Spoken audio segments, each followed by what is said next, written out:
Hello दोस्तों, नमस्ते, प्रणाम। मैं रिंकू सूर्यम, मेरा चैनल, और मैं कजरी गीत सुनाने जा रही हूँ दोस्तों। जैसे लगेगा आप लोग कमेंट बॉक्स में बताइएगा, और नए लोग होंगे, देखते जो होंगे, वो लाइक सब्सक्राइब शेयर करिएगा एक दूसरे से।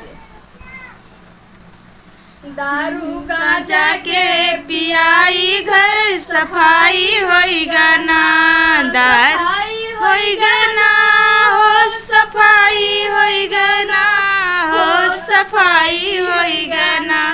दारू गांजा के पियाई घर सफाई होइगा ना, दारू गांजा के पियाई घर सफाई होइगा ना। शाम सवेरे घर द्वारे जाके बैठ जाई, शाम सवेरे घर दुआरे डट के बैठ जाई। दम के